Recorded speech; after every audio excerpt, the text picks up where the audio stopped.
The clock on the wall read 6:47 p.m. when Nina walked through the back entrance of the Golden Terrace. Her feet already hurt and her shift hadn't even started yet. She'd worked the lunch rush at another restaurant across town, grabbed a quick sandwich on the bus, and now she was here for round 2. This was her life now. 2 jobs, 7 days a week, and still barely enough to cover her father's medical bills and the rent on their tiny apartment. She tied her apron around her waist and checked her reflection in the small mirror by the staff lockers. Dark circles under her eyes that no amount of concealer could hide. Hair pulled back in a neat bun, smile practiced and ready, even though she felt exhausted down to her bones. The Golden Terrace wasn't just any restaurant. It was the kind of place where people spent more on one meal than Nina made in a week. Crystal chandeliers hung from the ceiling like frozen waterfalls. The carpet was so plush you could barely hear footsteps. Everything gleamed with old money and new wealth mixing together. Table 12 just sat down, her manager Robert said as she walked into the dining room. Big party. 8 people. They requested the private section. Nina nodded and grabbed her order pad. The private section meant big tips usually. It also meant demanding customers who expected perfection. She walked through the main dining area, past couples leaning close over candlelight, past businessmen laughing too loud over their 3rd round of drinks. The private section was separated by tall wooden screens carved with intricate designs. The group at table 12 was already looking at menus when she approached. 7 men in expensive suits and 1 woman in a dress that probably cost more than Nina's car. Well, her old car, the one that died last month. Now she took the bus everywhere. "Good evening," Nina said, her voice warm and professional. "Welcome to the Golden Terrace. Can I start you off with something to drink?" The man at the head of the table looked up. He was probably in his mid-40s, with sharp eyes that seemed to notice everything. There was something different about him compared to the others. While they were all dressed expensively, he carried himself with the kind of confidence that came from never having to prove anything to anyone. "Water for everyone," he said, sparkling, "and bring us your wine list." As Nina took their drink orders and answered questions about the menu, she couldn't help but notice how the man at the head of the table kept glancing toward the main dining room. He seemed distracted, almost bored with his own party. His colleagues were talking about some business deal, throwing around numbers that made Nina's head spin. Millions of dollars discussed as casually as she and her coworkers talked about weekend plans. She brought their drinks, took their food orders, and tried to be invisible the way good servers are supposed to be. Present when needed, gone when not. It was an art form she'd perfected over the years. But then something changed. The man at the head of the table, his name was Victor according to the reservation, suddenly stood up. He walked past Nina into the main dining room, and she watched as he approached the grand piano that sat in the corner. It was beautiful, all glossy black wood and ivory keys. Nina had noticed it on her first day working here 6 months ago. She'd even asked Robert about it once. "It's just for show," Robert had told her. "Some decorator's idea. Nobody ever plays it." But Victor was running his hand along its edge now, like he was examining a piece of art.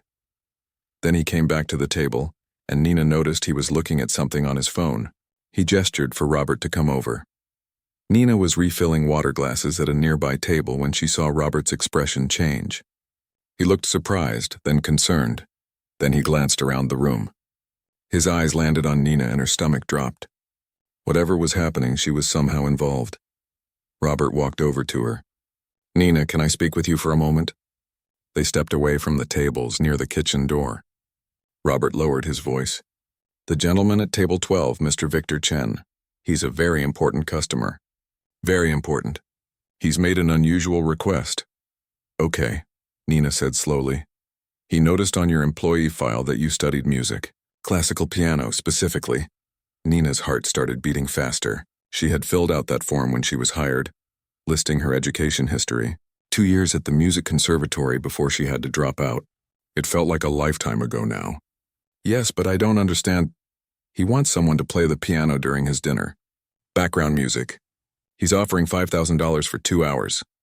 The number hit Nina like cold water. $5,000. That was almost 2 months of rent. That was a huge chunk of her father's next treatment payment. That was breathing room she hadn't had in 3 years. "I haven't played in a long time," she said. "Not really. I mean, I practice sometimes on my old keyboard at home, but performing, In front of people? He specifically wants someone from the staff. He said something about appreciating raw talent over polished performance. I don't know, these wealthy types have their quirks. But Nina, that's a lot of money. And if you do well, who knows? Could lead to more opportunities. Nina looked past Robert at the piano sitting in the corner. It was probably worth more than everything she owned combined. Her hands were shaking slightly. When was the last time she'd played for anyone other than herself? 3 years ago, at her final conservatory recital before her father got sick, before medical bills started piling up, before she had to choose between her dreams and her family. There was no choice then and there was no choice now. Okay, she said. I'll do it. Robert looked relieved. Thank you. Just play some classical pieces. Keep it elegant. Nothing too loud or distracting. Nina walked to the piano like she was in a dream. Her co-workers were watching. Some of the other diners had noticed something was happening. She could feel dozens of eyes on her as she sat down on the bench and lifted the cover off the keys. The piano was perfectly tuned. She pressed one key softly, then another. The sound was rich and clear, better than anything she'd played on in years. Her old keyboard at home had sticky keys and a broken pedal. This was a real instrument, the kind she used to take for granted back when she thought she'd have a career in music. She placed her hands on the keys and took a deep breath. From the private section, she could see Victor watching her. There was something in his expression she couldn't read. Expectation, maybe, or curiosity. Nina began to play. She chose Chopin, a nocturne she'd memorized years ago. The muscle memory was still there, buried under years of exhaustion and worry. The notes flowed out, soft and gentle, filling the restaurant with sound. Some of the tension left her shoulders. Her fingers remembered what her mind had half forgotten. This was why she'd fallen in love with music in the first place. For just a moment, playing in this expensive restaurant for a room full of strangers, she wasn't a tired waitress working 2 jobs. She was just someone making something beautiful. But she had no idea what was about to happen next. No idea that this night would change everything. No idea that the man watching her from table 12 had something very different in mind than simple background music. Nina finished the Chopin piece and transitioned smoothly into a Debussy prelude. Her fingers were warming up now, finding their rhythm. She could hear the gentle clink of silverware on plates, the low murmur of conversation. The music was doing exactly what background music was supposed to do, creating an elegant atmosphere without demanding attention. She allowed herself to relax a little. Maybe this wouldn't be so bad. 2 hours of playing, $5,000, and then back to her normal life. She could do this. Then Victor stood up from his table. He walked over to the piano and Nina's hands faltered for just a second before she recovered. He stood there watching her play, his expression unreadable. When she finished the piece, she looked up at him, unsure if she should stop or continue. That was lovely, he said. His voice was calm, almost casual. But I'd like to hear something with more energy. Do you know any Liszt? Nina's stomach tightened. Liszt was not background music. Liszt was technically demanding, full of dramatic runs and powerful chords. I know some pieces, yes.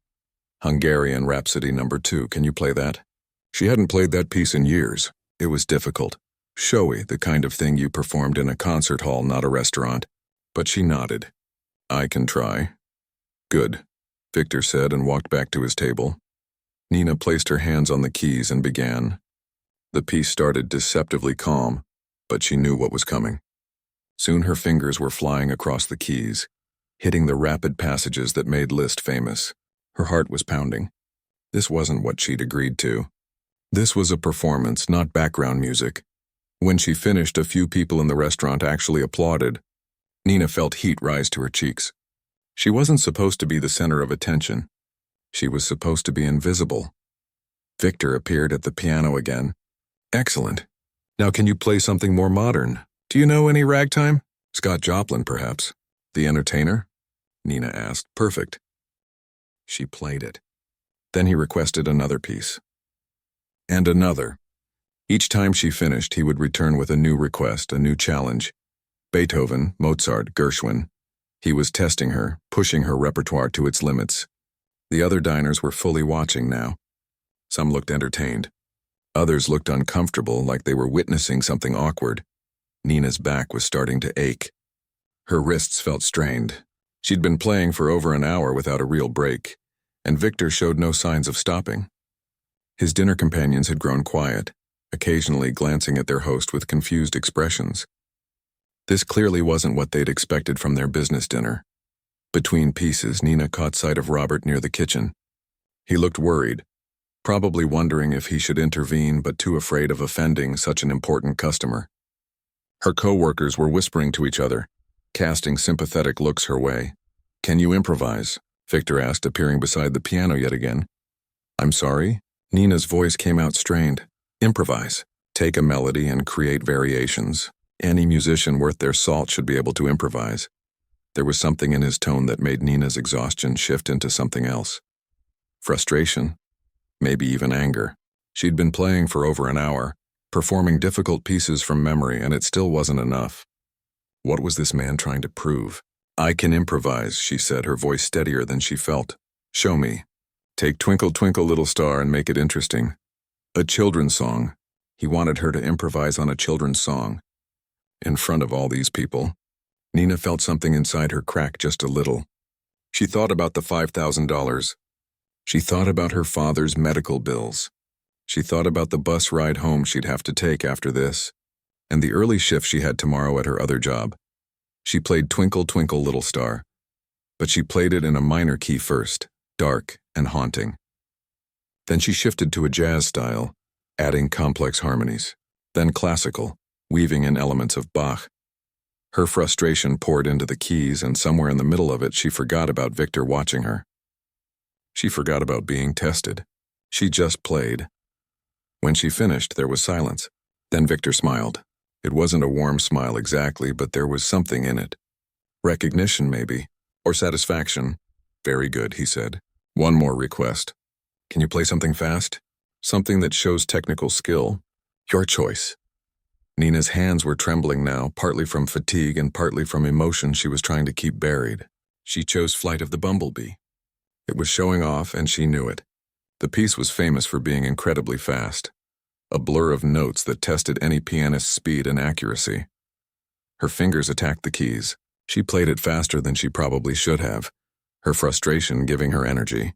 The notes tumbled over each other in a controlled chaos. She could feel her technique getting sloppy in places, but she didn't care anymore. She just wanted this to be over. When the final note rang out, her hands were shaking. There was loud applause from the restaurant, but it sounded distant to Nina, like it was coming from underwater. She felt dizzy. She hadn't eaten much today, just that quick sandwich between jobs. Her blood sugar was probably crashing. Victor returned to the piano one more time. Nina looked up at him, and for a moment she saw something in his expression that looked almost like approval. But then he spoke. "Can you play Rachmaninoff? Prelude in C-sharp minor?" That was it. That was the moment something inside Nina broke. Not shattered, but cracked open. Rachmaninoff was brutally difficult. It was powerful and emotional and demanded everything from the pianist. And she was tired, so tired. Tired of being tested. Tired of performing like a trained animal for this wealthy man and his business associates. Tired of sacrificing her dignity for money, even though she desperately needed that money.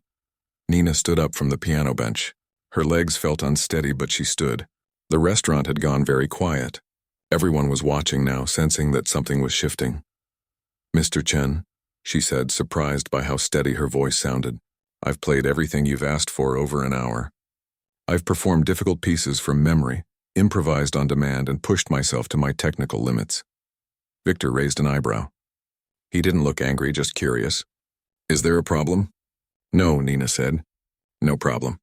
But if you really want to hear what I can do, if you want to hear something real instead of just testing my ability to follow orders, then I need to choose the piece myself."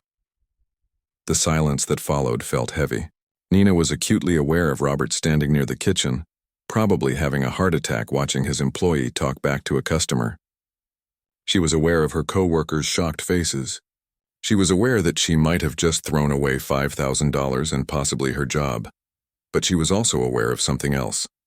For the first time in 3 years, since she'd left the conservatory, since she'd put her dreams in a box and focused on survival, she felt like a musician again. Not a waitress who used to play piano. A musician. Victor studied her for a long moment. The entire restaurant held its breath. Then slowly he smiled. This time it was different. This time it reached his eyes. By all means, he said, gesturing toward the piano. Show me what you can really do.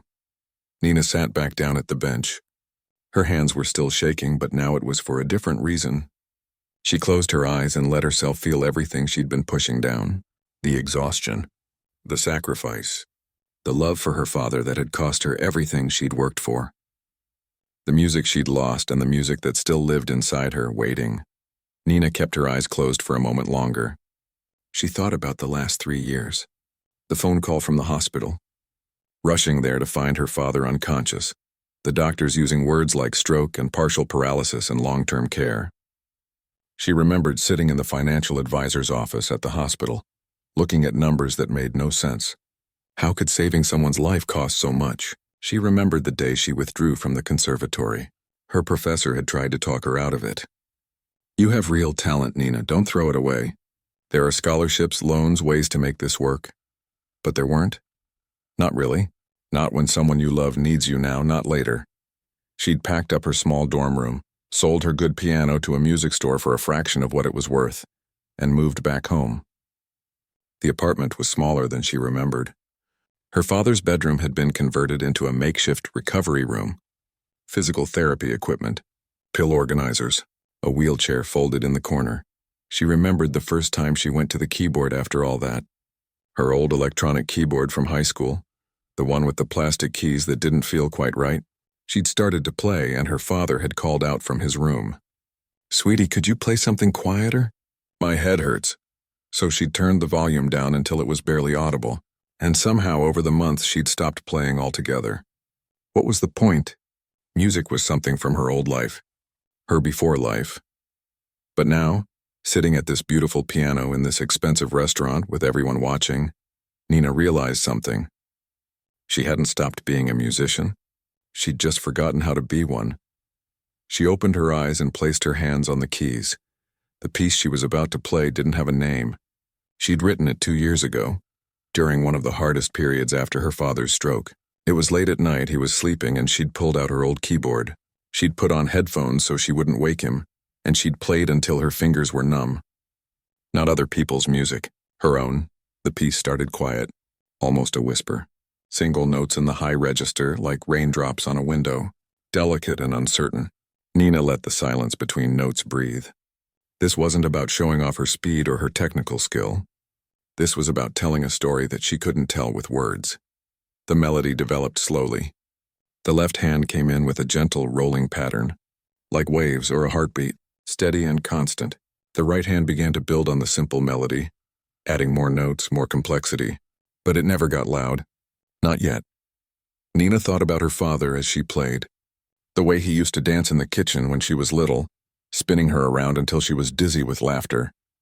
The way he'd come to every single one of her recitals, even when he had to work double shifts. How he'd smile at her from the audience, this big proud smile that made her feel like she could do anything. The music shifted to a minor key.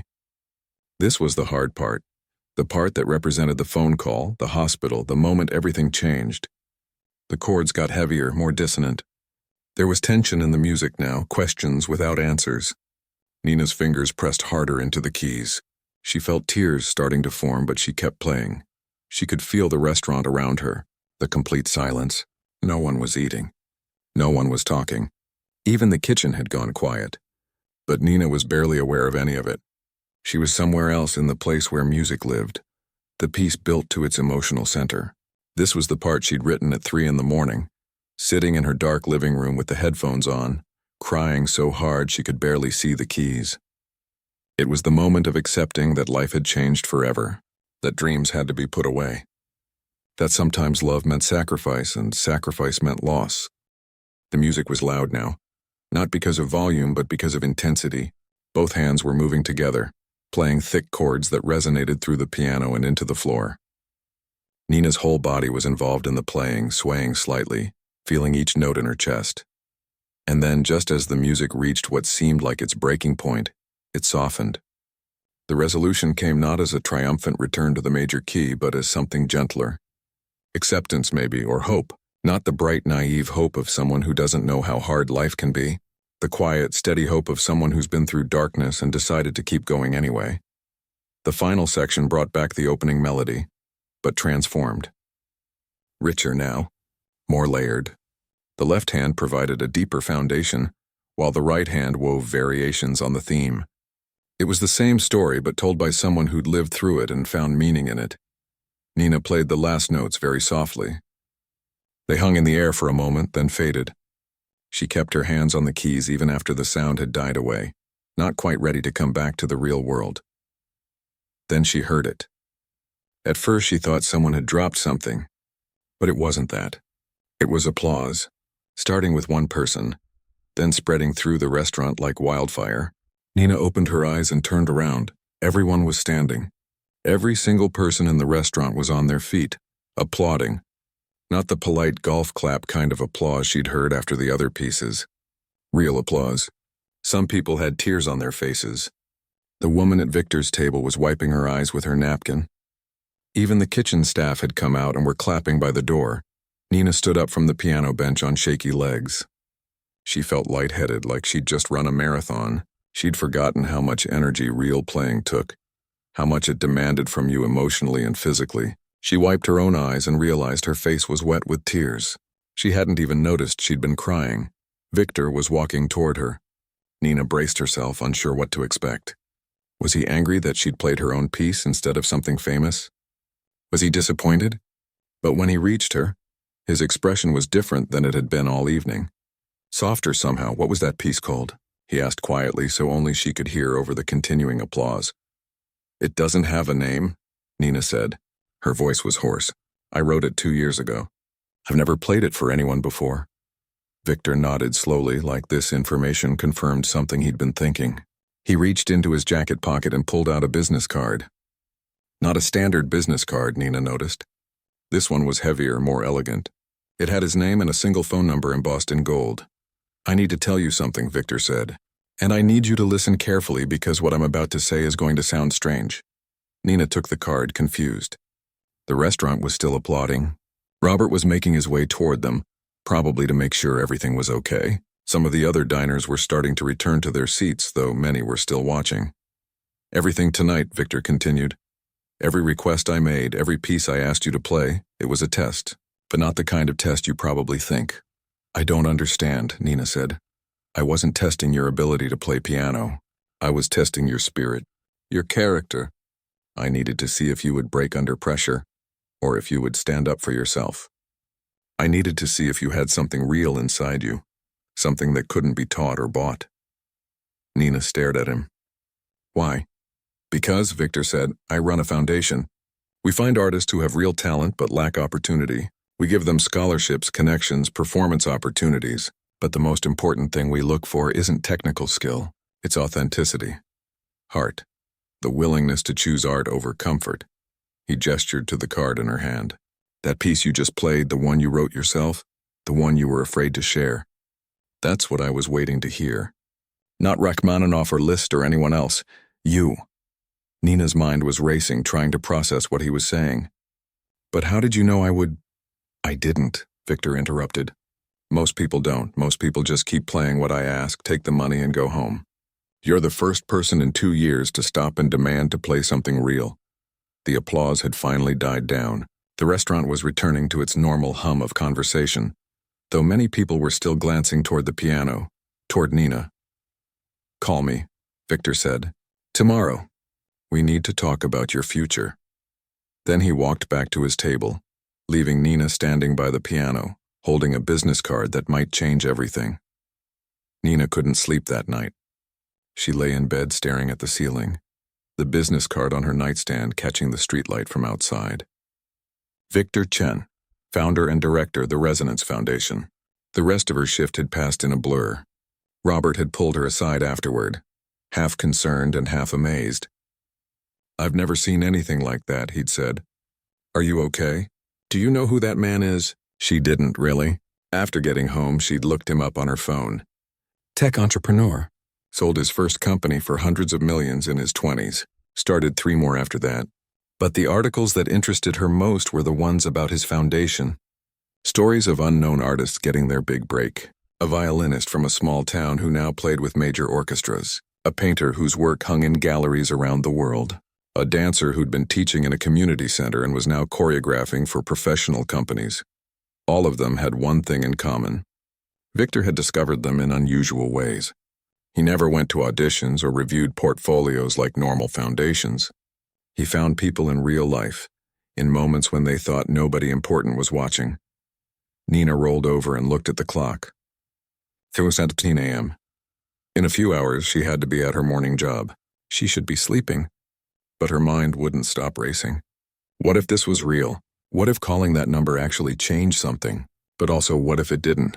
What if it was just a rich man's whim and tomorrow he wouldn't even remember her name? She got out of bed and walked quietly to the living room. Her father was asleep in his room. She could hear his soft snoring through the door. She sat down at her old keyboard and put on her headphones. Her fingers found the keys in the darkness. She played the piece from Tonight again, softer this time, gentler. Playing it felt different now, like she'd opened a door she'd kept locked for too long. When morning finally came, Nina was exhausted but couldn't bring herself to call in sick. She needed the money. She always needed the money. The morning shift at the diner was busy as usual. Breakfast rush, endless coffee refills, short-order tickets piling up. Her body moved through the motions automatically while her mind was somewhere else. During her break, she sat in her car and stared at the business card. Just call, what's the worst that could happen? But her finger hovered over her phone screen, unable to dial. She thought about her father. What would she even tell him? That she met a billionaire who might help her become a musician again? It sounded ridiculous even thinking it. Her phone rang, making her jump. Unknown number. She almost didn't answer, but something made her pick up. Hello? Is this Nina? A woman's voice. Professional, friendly? Yes, this is Nina. My name is Patricia. I'm calling from the Resonance Foundation on behalf of Victor Chen. He asked me to reach out to you. Nina's heart started pounding. Oh, I was actually planning to call today. That's wonderful. Victor would like to meet with you tomorrow if you're available. He has a proposal he'd like to discuss. Would 11 o'clock work? We're located downtown. I can send you the address.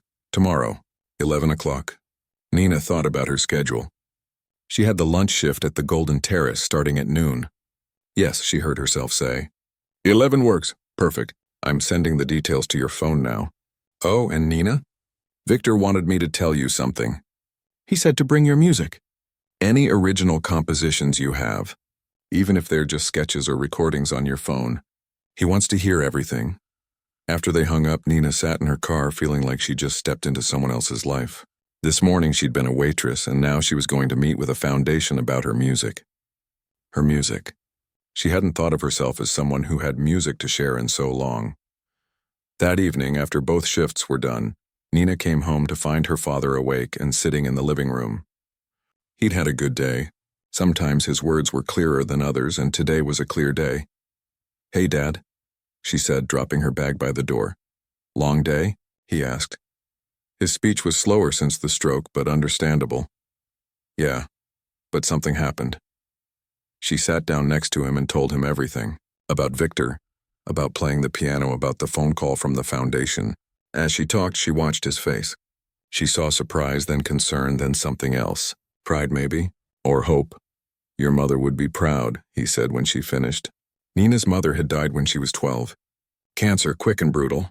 Her mother had been the one who first put Nina on a piano bench when she was 5 years old. I don't want you to get your hopes up, Nina said. This might be nothing. Her father reached out and took her hand. His grip was weaker than it used to be, but steady. Nina, listen to me.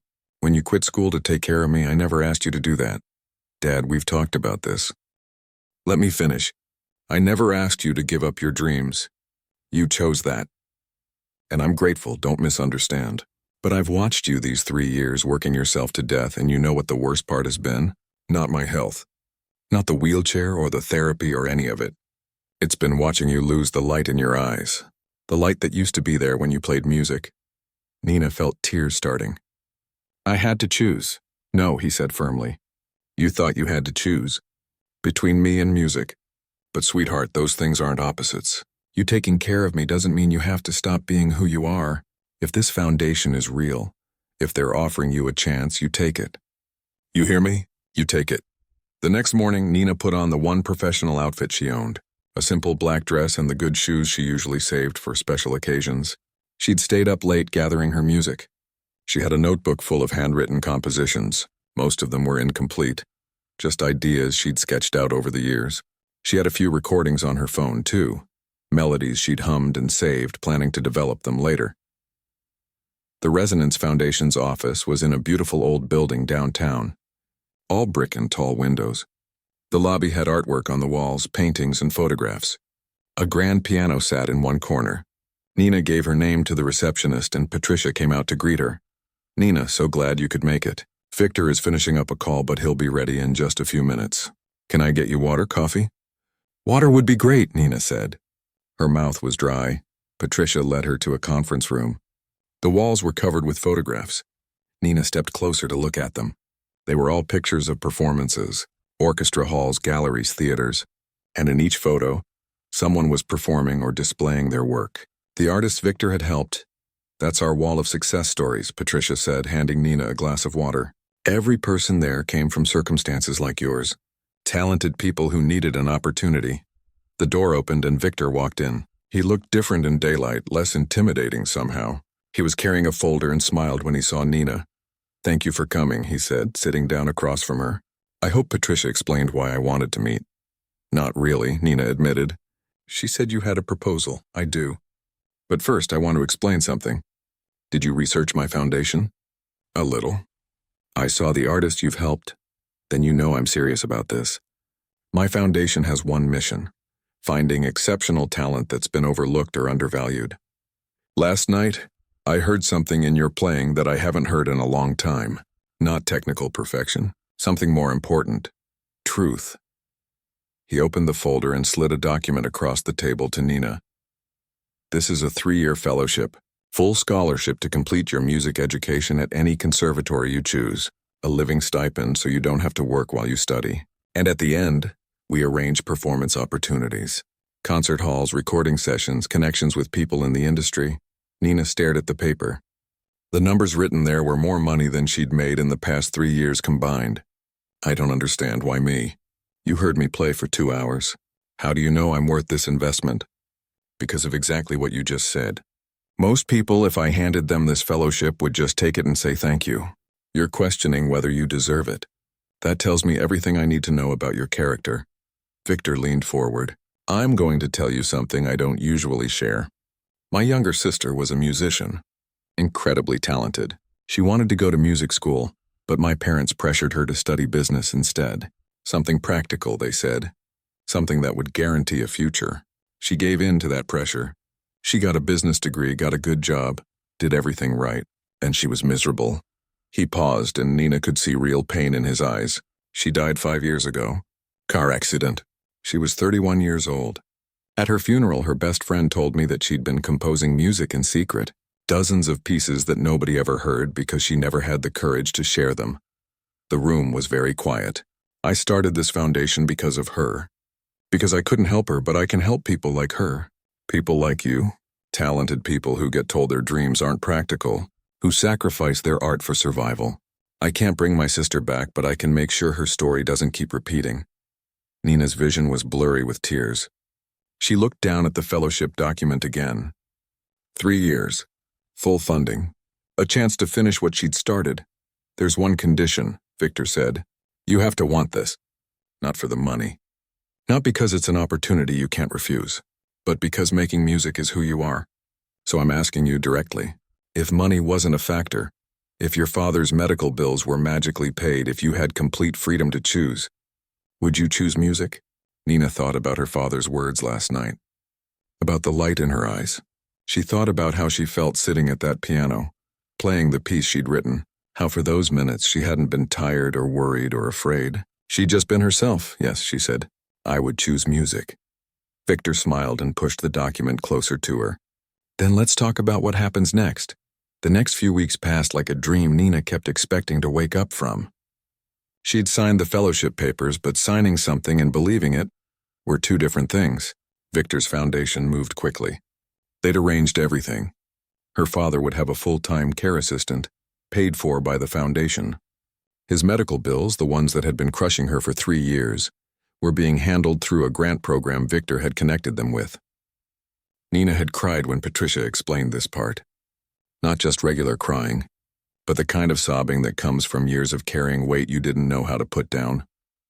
Victor doesn't want you worrying about anything except your music, Patricia had said, handing her tissues. That's the whole point. Nina gave her notice at both restaurants. Robert at the Golden Terrace hugged her, something he'd never done before. I knew you were special, he said. I just knew it. Go show the world what you can do. Her co-workers threw her a small party on her last day. They'd pooled their tip money and bought her a gift card to a music store. For when you're famous and forget about us, they joked. But there were tears in their eyes too. The hardest part was accepting that this was real. Nina kept waiting for someone to call and say there'd been a mistake, that the fellowship was meant for someone else. But instead, acceptance letters started arriving. Conservatories she'd only dreamed about attending were offering her spots in their programs. Victor had made calls, sent recordings of her playing from that night at the restaurant. Doors that had been closed were suddenly opening. She chose the Eastwood Conservatory. It was in the city, which meant she could still visit her father regularly. The program was intensive, focusing on both performance and composition. She'd start in the fall, which gave her the summer to prepare. For the first time in 3 years, Nina had time. Time to practice, time to compose, time to remember who she'd been before life had gotten so hard. But Victor had one more surprise for her. 2 months after their meeting, Patricia called with an invitation. The Resonance Foundation was holding its annual gala, a fundraising event where they showcased the artists they'd helped. This year, they wanted Nina to perform, not as background music, but as a featured artist. 20 minutes on stage performing her original compositions in front of an audience of donors, artists, and music industry professionals. Nina's first instinct was to say no. She wasn't ready. She'd only just started working with her new teacher, a patient woman named Professor Reyes, who was helping her rebuild her technique and confidence. But Professor Reyes had encouraged her to accept. You'll never feel completely ready, she'd said. That's not how art works. You just have to trust yourself and jump. The night of the gala, Nina stood backstage at the Riverside Concert Hall. It was a beautiful venue, all velvet seats and perfect acoustics. Through the curtain, she could hear the crowd. Hundreds of people. Her father was out there somewhere in his wheelchair in the accessible seating section. He'd insisted on coming, even though it meant a complicated journey with his care assistant. I missed too many of your performances already, he'd said. I'm not missing this one. Nina was wearing a simple black gown that Patricia had helped her pick out. Her hair was styled in a way that made her look sophisticated and older than her 26 years. But inside, she felt like a terrified kid at her first recital. Her hands were shaking. What if she forgot the notes? What if people didn't connect with her music the way they had that night at the restaurant? What if this was all a mistake? There was a knock on the dressing room door. Victor stepped in. You okay? He asked. Terrified, Nina admitted. He smiled. Good, that means you care. The day you stop being nervous before a performance is the day you should worry. He sat down in the chair next to her. I want to tell you something. When I heard you play that night, I didn't just hear technical skill or even emotion. I heard someone telling the truth. Your truth. That's what made it special. Tonight, all you have to do is tell that truth again. The rest will take care of itself. What if they don't like it? Some won't, Victor said honestly. Art isn't about making everyone like you. It's about being authentic enough that the right people connect with what you're saying. My sister, she spent her whole life trying to make everyone happy, playing it safe. Don't make that mistake. Be brave enough to be yourself, even if it's scary. Patricia appeared in the doorway. 5 minutes, Victor stood up.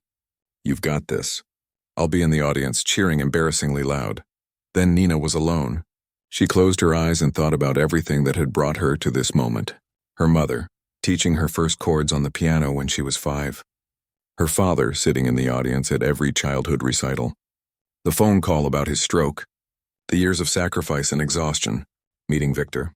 Finding her music again. All of it had led here. The stage manager came to get her. Ready? Nina nodded, even though she wasn't sure.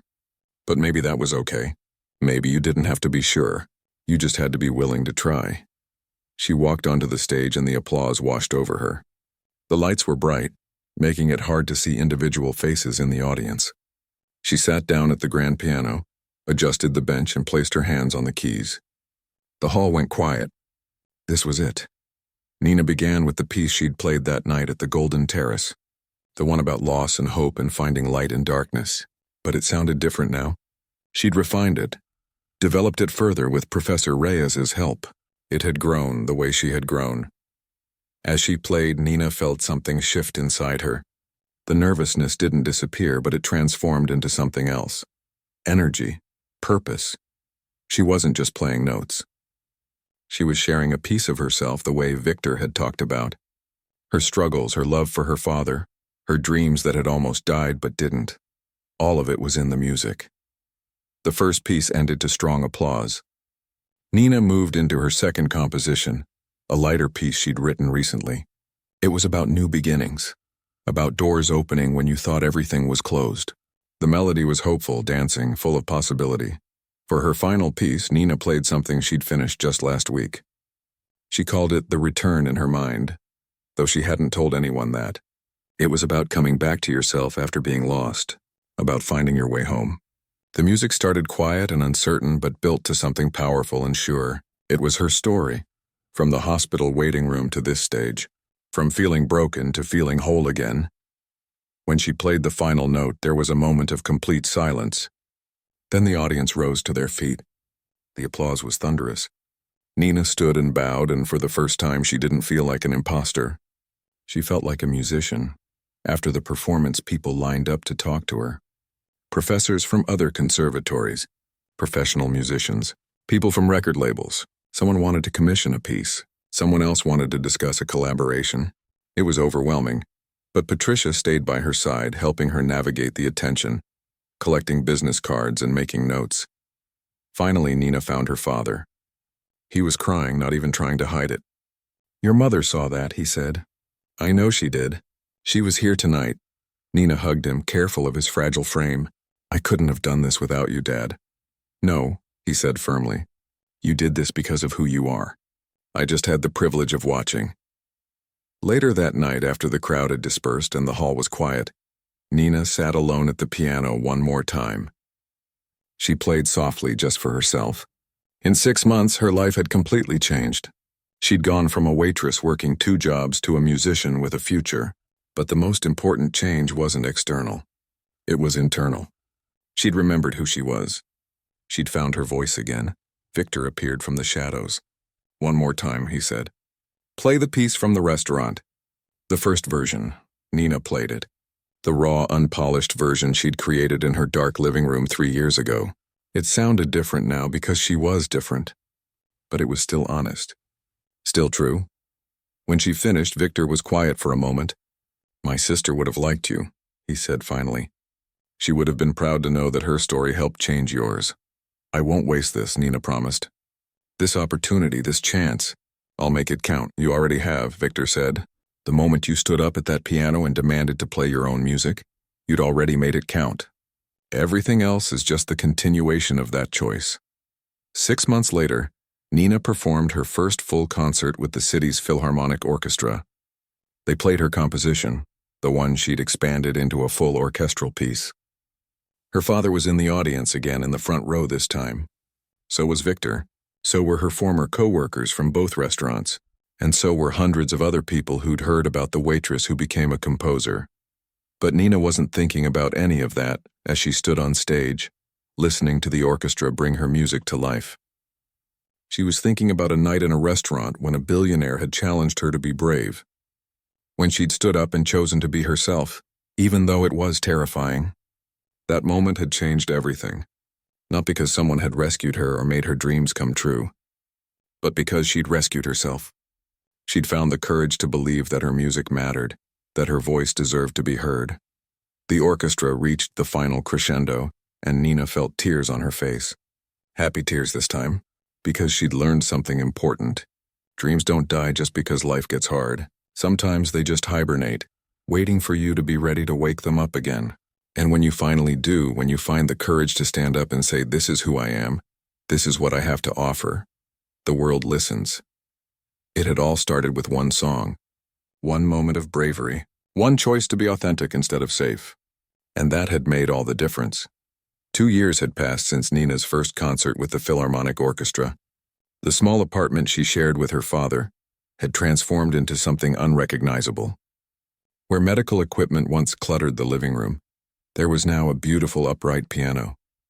Sheet music covered every surface, sketches of melodies scattered across the coffee table like fallen leaves.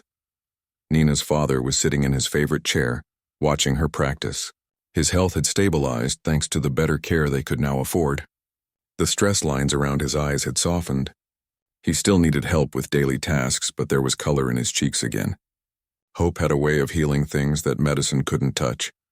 "Play the new one again," he said, setting down his morning coffee. "The piece you were working on yesterday." Nina smiled and placed her fingers on the keys. She'd been composing almost constantly lately. The music just flowed out of her now like a dam had burst. Years of suppressed creativity were finally finding their way into the world. This particular piece was different from her earlier work. Less melancholy, more playful. It danced across the keys with a lightness she hadn't felt in years. Her phone buzzed on top of the piano. Patricia's name appeared on the screen. Nina finished the musical phrase before answering. "Good morning, Patricia." "Nina, I have news." "Big news. Are you sitting down?" "I'm at the piano, so close enough." "What's going on?" "The Lincoln Center wants to commission a full symphony from you, and they want to premiere it next spring with the New York Philharmonic."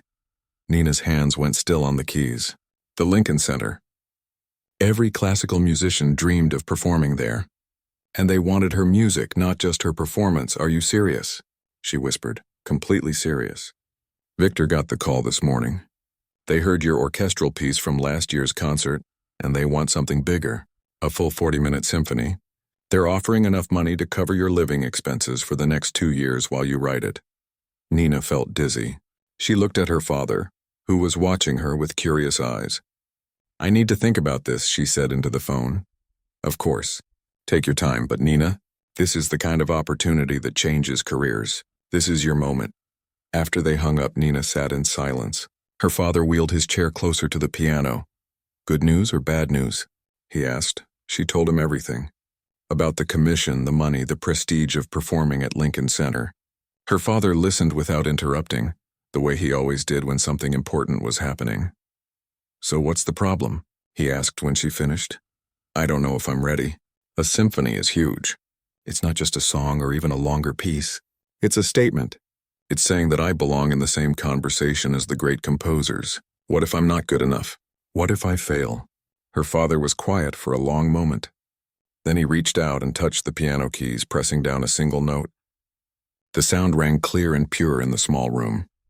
"You know what I've learned in the past few years?" he said. "Watching you grow as a musician, seeing how your confidence has come back. I've learned that being ready isn't something that happens to you.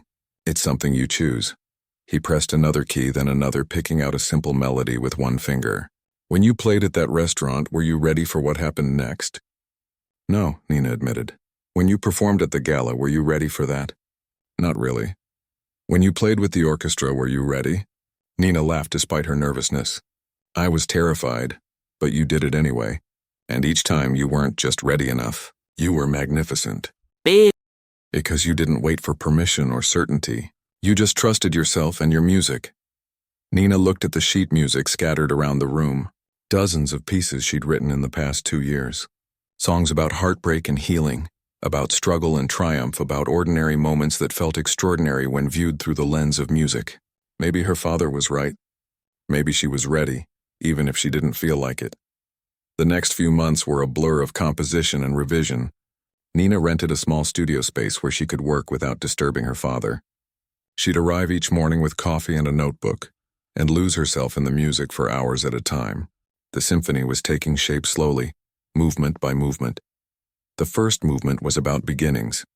Not the bright, optimistic kind of beginning, but the uncertain kind. The kind where you know something is ending, but you can't see what's coming next.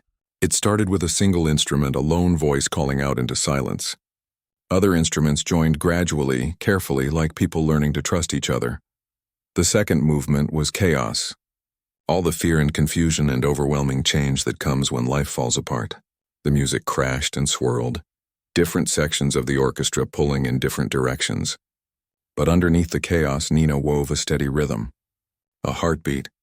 a reminder that even in the darkest moments, life continues. The third movement was the hardest to write. It was about acceptance. About the moment when you realize that some things can't be fixed or changed, only endured. The music was quiet here, contemplative. It asked questions without demanding answers. But the fourth movement, that was where Nina let herself soar. It was about rebirth, about discovering that endings can also be beginnings if you're brave enough to see them that way. The music built from whispers to celebration, all the instruments joining together in a sound that was bigger than any individual part. 3 months before the premiere, Nina invited Victor to hear a rough recording of the completed symphony.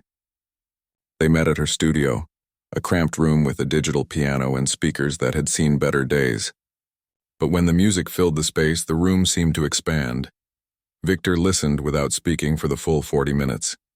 When the final notes faded, he sat in silence for a long moment. "It's extraordinary," he said finally. "It's your story, but it's also universal. Anyone who's ever faced loss or change or uncertainty will hear themselves in this music." "I hope so," Nina said. "I want people to feel less alone when they listen to it. They will. Trust me, they will."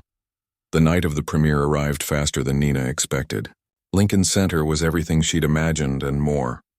The concert hall was massive, with soaring ceilings and perfect acoustics. During the afternoon rehearsal, Nina sat in the empty auditorium and listened to the New York Philharmonic bring her music to life. It sounded different than she'd imagined, richer and more complex. The musicians had added their own interpretations to her notes, making the symphony a collaboration between composer and performers. Her father flew in for the performance, his first time on an airplane since before his stroke. Nina's former co-workers from the restaurants came too. Even Robert, her old manager, made the trip. The sight of all these people who'd supported her journey sitting in one of the world's most prestigious concert halls made Nina emotional. But the real surprise came just before the performance began. Patricia appeared backstage with a special guest. "Nina, I'd like you to meet someone," she said. "This is Maria Chen, Victor's sister." Nina's heart stopped. Victor's sister, the one who had died, the one whose story had inspired him to start the foundation. "I'm sorry," Nina said, confused. "I thought," Maria smiled gently. "Victor told you I died, didn't he? I can see why he would. It makes for a more dramatic story. But I'm very much alive. I'm a lawyer now, living in Chicago, happily married with 2 kids." Nina looked back and forth between Maria and Patricia, trying to understand. "Victor does tend to embellish certain details when he's trying to make a point," Patricia explained diplomatically. Maria did give up music for law school at their parents' urging. But she's been composing again recently, inspired by the artists Victor has helped through the foundation.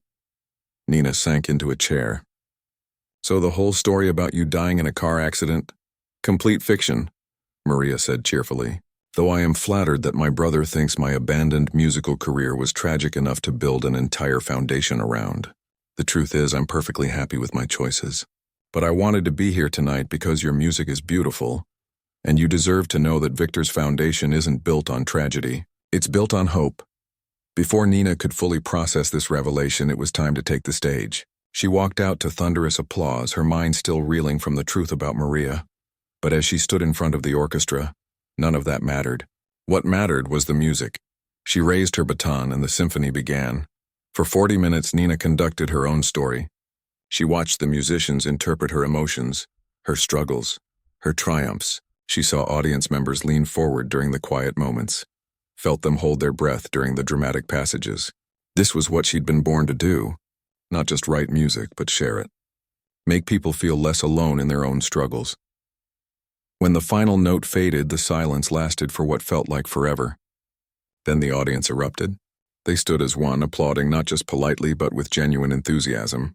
Nina bowed, then gestured to the orchestra, then bowed again. She looked out into the audience and found her father's face. He was crying, as she'd known he would be. Later at the reception, people lined up to talk to her. Critics, other composers, musicians she'd admired from afar. But the conversation that meant the most was with a young woman about her own age. "I'm a nurse," the woman said. "I work nights at a hospital. I haven't played piano in 5 years because I'm always too tired. But listening to your symphony tonight, especially that last movement, I think I want to find my way back to music. Even if it's just playing for myself at home." That was when Nina knew the symphony had succeeded. Not because of the reviews it would get or the awards it might win, but because it had reminded someone else that their dreams mattered too. As the evening wound down, Nina found herself alone with Victor for a few minutes. She still wasn't sure how to feel about his creative interpretation of his family history. "I know what you're thinking," he said before she could speak. "You're wondering if anything I told you was true." The thought had crossed my mind. Victor smiled. "The important parts were true. I do believe in finding and supporting artists who might otherwise be overlooked. I do think authenticity matters more than perfection. And I did see something special in you that night at the restaurant. The details about Maria. Well, sometimes a story needs to be more dramatic than reality to make people pay attention." Nina considered this. "So you manipulate people's emotions to get them to accept your help?" "I prefer to think of it as strategic storytelling. But yes, sometimes. Does it matter? You got the fellowship. You wrote a symphony. You're living the life you were meant to live." Looking around the reception, seeing her father talking animatedly with other guests, watching Maria play with her phone while her kids video called from Chicago, Nina had to admit that Victor had a point. The story might have been embellished, but the opportunity was real. The music was real. The second chance was real. "Thank you," she said simply. "Thank you for proving that I was right about you," Victor replied, "even if I had to bend the truth a little to make it happen." As Nina rode home in the taxi with her father, she thought about the strange journey that had brought her to this moment. A chance encounter with a man who believed in her potential, a willingness to be vulnerable, to share her authentic self even when it was scary, the support of people who loved her, and most importantly, the decision to trust her own voice even when the world seemed to be telling her it didn't matter. The symphony would be performed again in other cities. There would be recordings, maybe even awards. But tonight, riding through the streets of New York with her father asleep against her shoulder, Nina realized that the real victory wasn't professional success. It was the knowledge that she'd found her way back to herself, that she'd learned to believe in her own worth and the value of her dreams. Music had saved her, but not in the way she'd expected. It hadn't rescued her from a difficult life. Instead, it had taught her that difficult lives could still be beautiful, that struggle could become art, that sometimes the most meaningful victories came not from avoiding hardship, but from transforming it into something that could help others feel less alone. The taxi pulled up to their building, and Nina gently woke her father. As they made their way slowly up the stairs to their apartment, she was already hearing the opening notes of her next composition in her head. There was always more music to write, more stories to tell, and now she knew she had the courage to tell them.